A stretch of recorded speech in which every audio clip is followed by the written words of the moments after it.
하여튼 그 미국하고 유럽하고 항상 이렇게 좀 대체점에 있었던 경우가 많죠. 이제 특히 1900년대 들어서 가지고는 미국이 이제 유럽의 모든 돈을 싹 끌고 와가지고 1, 2차 대전을 통해서 싹 끌고 와서 경제 대국이 되면서 그러면서 이제 유럽 애들은 저 근본 없는 것들이 어떻게 저렇게 벌써 돈이 저렇게 많아져가지고 아무것도 모르는 것들이 까부네라고 생각을 했을 거고, 유럽이야 뭐 진짜 그래도 1490년에 그 보스가 미국 대륙 발전할 때부터 이 대항해를 열고, 그다음에 과학의 어떤 그런 산업혁명을 열어내고, 약간 그런 아주 노하우가 쌓여 있고, 그다음에 민주주의도 미국에서, 영국에서 그 진짜 그 마그나 카르타인지 뭐 이걸 통해 가지고 1200년대인가 그때부터 해가지고 쌓여있는 노하우가 엄청난데, 미국 뭐 가봐야 얼마나 됐다고.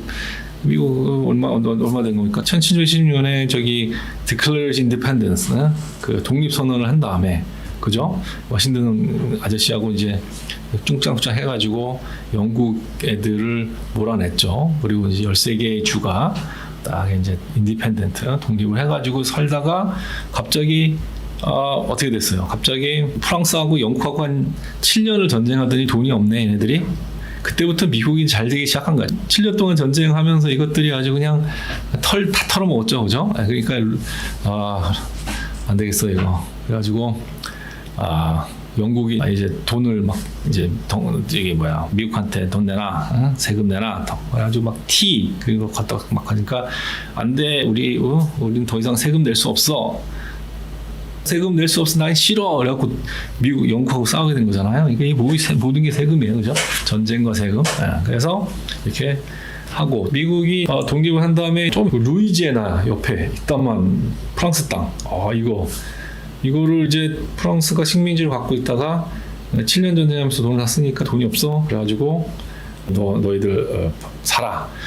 1,500만 불, 1,500만 불. 1,500만 불이면 얼마예요 지금? 100만 불이 10억이잖아요. 그죠? 10억. 13억. 그럼 1,500만 원은 130억에 산 거예요. 130억에.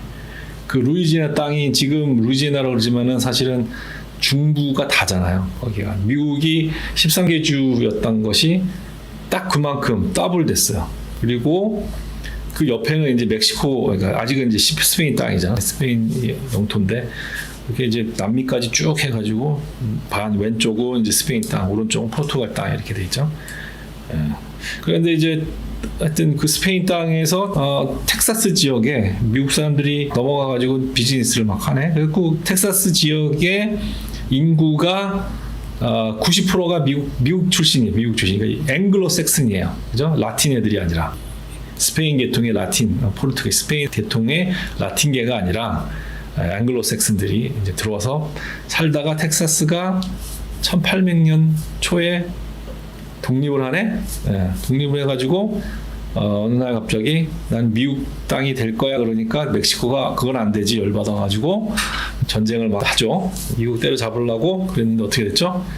스페인이 사실은 몰락의 길이 된 지가 얼마 꽤 된 거죠. 처음에 500년에 콜럼버스를 보내가지고 어떤 경제의 정점을 찍고 1600년부터 몰락으로 가는 거였어요.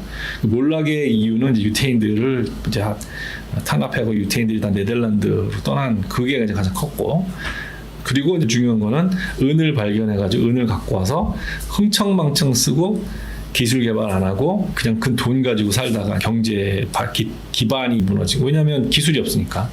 근데 그 와중에 영국과 독일은 기술 개발하고, 네덜란드는 그때 막 주식시장도 처음에 만들고 착 앞서가는데 스페인한테 떨어지고, 그러다 보니까 멕시코역에 이미 몰락의 길로 가고 있었던 건데, 텍사스를 중심으로 해가지고 1800년도에 이제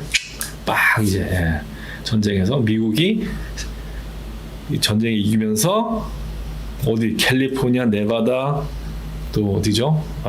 애리조나, 그랜드 캐년 있죠. 유타, 여기를 다 먹어버렸죠. 그래갖고 나중에 알고 보면 캘리포니아 금이 있고, 애리조나에 그랜드 캐년 있고, 텍사스는 당연히 이 오일 있고. 사실 그게 다 멕시코 땅이었는데, 멕시코 완전 뭐가 된 겁니까? 지금 완전 멕시코 너무 불쌍하지 않습니까? 그냥 불쌍하게 돼버렸어요. 이게 다 멕시코인데 그게 왜 그래? 스페인이 개방 안 하고 자기들끼리 돈 있다고 까불다가 투자 안 하고 그래서 그렇게 된 거예요. 그게 답니다. 저는 그렇게 생각해요. 그러니까 우리나라가 돈 좀 생겼다고 까불면 안 된다. 돈이 있으면 개발 안 하고 그러면 안 돼요. 그러다가 이제 캘리포니아 다 넘어오니까 서부개척 시대에 넘어가면서 잭슨 피어레이라고 잭슨 시대라는 게 있어요. 이쪽 땅을 다 이제 먹었으니까 이쪽 개척해야 되잖아요. 사실은 잭슨은 그 미국의 어떤 팍스 아메리카, 미국의 거대한 그런 어떤 큰 땅을 다 이렇게 개발시키고 한 주역이죠. 지금의 사실은 미국을 만든 거는 잭슨이라고 봐도 돼요. 근데 이놈이 문제는 인종차별자였다는 거죠. 인종차별자였고 특히 인디안. 우리가 이제 요거는 제가 사실 요 얘기 좀 하고 싶었는데 뭐냐면 우리가 영국 애들, 유럽 애들 넘어가고 인디안들을 막 죽였다고 생각하잖아요. 그렇지 않아요. 처음에는 인디안 굉장히 리스펙트 해줬어요. 그래서 인디안하고는 거래할 때도 다 제값을 치르고 했어요. 다만 문제는 유럽 사람이 넘어왔는데 병균들, 세균들, 코로나, 치킨 그런 게 인디안들은 그 면역력이 없어갖고 그래서 많이 죽었죠 사실은. 그러니까 잭슨 시대 전에는 인디안들이 탄압받지 않았는데 잭슨 때부터 강제 이주를 시켰죠. 강제 이주 시켜가지고 그런 일이 생겼는데 어쨌든 결론적으로는 미국이 강대국이 됐어요. 잭슨 때문에. 그리고 그런 뭔가 잭슨이 첫 번째 파퓰리스트 대통령, 그야말로 거대한 군중들, 민중들이 이렇게 좋아해줬던 그 전까지만 해도 어떤 약간 상류층들이 대통령이 됐다면 잭슨 때는 완전히 그 중류층 중심이 된 사회가 이루어지고 잭슨이 어떤 그런 중심에 있었고 그래서 서부 개척을 도모했고 그래서 미국이 이렇게 커다란 이제 나라가 됐고 그런 그 파퓰리스틱한 정권 근데 반대하는 세력들이 공화당이 된 거죠. 나중에 일단 민주당이 됐고 잭슨의 서포터들은 민주당이 됐고 반대자들이 지금의 공화당 그때는 제가 기억이 잘 안 나는데 지금 그때는 해근가 이제 하여튼 나중에 공화당이 됐죠. 그래서 이렇게 가다가 생각해 보시면 민주당은 약간 그 인종차별적인 나라 정권인데 그런데 공화당은 도리어 반대예요. 그러니까 링컨이 공화당 출신일밖에 없는 거죠. 그래서 공화당에 이제 거기 링컨이 특히 이제 뭡니까 노예제도에 반대를 하는 그런 입장의 그 사람이 아주 아슬아슬하게 대통령이 되니까 그러면 우리 남부는 너희들하고 같이 안 할래. 그래서 북부하고 나눠지죠. 그 공화당 중심의 북부와 민주당 중심의 남부가 나눠지고 그러면서 남북전쟁이 일어났는데 아이러니한 게 지금 거꾸로 됐죠. 그죠? 지금은 도리어 흑인 인권 그다음에 약간 백원 우월주의는 반대로 공화당이고 그러니까 이게 하여튼 세상에 뭐 아군이 적군은 없어. 원래 이제 다 이렇게 다 변하고 그러는 겁니다. 예. 그래서 이제 남북 전쟁이 일어나가지고 하여튼 뭐 이렇게 해서 다시 통일되고 거대한 미국이 계속해서 이제 철도 잘 깔고 그다음에 철도로 인해서 엄청나게 경제가 부흥을 했죠. 철도는 진짜 완전 미국 경제 그 부흥의 가장 핵심적인 역할을 했었고 철도를 이제 보면 재밌는 얘기가 있잖아요. 이렇게 밴더빌트가 맨하탄에 들어오는 철도 이렇게 기차들이 이제 다 라인마다 다르고 철도 회사들이 수백 개는 될 것 같아요. 수백 개는 있었는데 이 맨하탄에 들어오는 다리가 하나 있었어. 워싱턴 브리지인지 그게 밴더빌트 거였고 그 사람도 철도에 사업을 하고 있었고 근데 그거를 막아버린 거죠. 그러니까 사실은 모든 경제가 다 맨하탄으로 통하는데 그걸 막아버리니까 이제 다 뱅크럽 되는 거죠. 다 도산이 돼. 그래가지고 결국 혼자 싸그리 싹 먹고 모노폴리 독점을 하게 되고 그래서 밴더빌드가 미국의 첫 번째 재벌이 되죠. 그리고 밴더빌드 이후에 뭐 JP 모겐, 그 다음에 락커필드 이런 사람들이 나타나죠. 그 다음에 뭐 스틸 카네기 뭐 이런 애들이 벤트빌트 같은 사람들이 이제 나타난 거 보고서 거대한 자본을 가지고 독점을 가지고 돈을 벌어내는 그 비즈니스 모델로 다들 컸죠. 그러다가 어떻게 됩니까? 1920년 초에 대공황이 옵니다. 그래서 재벌들을 해체를 했죠. 누가?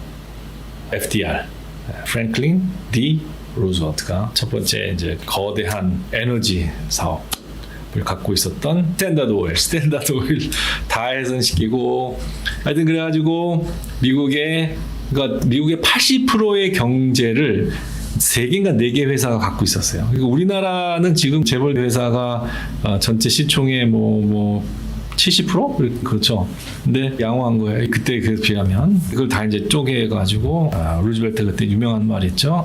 이제는 우리의 조상들은 권력을 대로 물려주지 않는 시스템을 만들었다. 나는 부를 대대로 물려주지 않는 시스템을 만들겠다. 이렇게 해서 미국의 어떤 그 분리, 그 경영과 오너십을 분리시키는 최초의 대통령이 됐다라고 봐야겠죠. 그다음에 이제 뭐 살븐 락슬리 같은 것 나중에 생겨서 금융이 산업을 못하게 하고 막 그런 것들이 나중에 그것도 우리 클린턴 아저씨가 또 이렇게 또 괜찮게 만들었죠. 민주당이 또 그래요. 또 민주당이 보통 반대를 하는데 클린턴이 경제 부흥시키겠다고 그 일반 은행 보고 너희들 괜찮아, 너희들 투자해도 돼. 그래가지고 우리나라 같으면 못 하잖아요. 은행 못 갔잖아요. 일반 회사들이 그걸 이제 풀어놔줬죠. 그랬더니 어떻게 됐냐면 금융위기가 2008년도가 터졌죠. 그게 금융위기였죠. 2008년도에 금융위기가 터진 바람에 중국을 견제를 못했어요. 그래가지고 2008년이 지나고 나서 한 2012년 3년에 이제 돌아보니 얘는 벌써 70%까지 올라왔다. 이제 와서 이제 잡으려니 이게 돼요. 그래가지고 이게 지금 우리가 모두 고생을 하고 있다. 이렇게 보는 분들도 있습니다.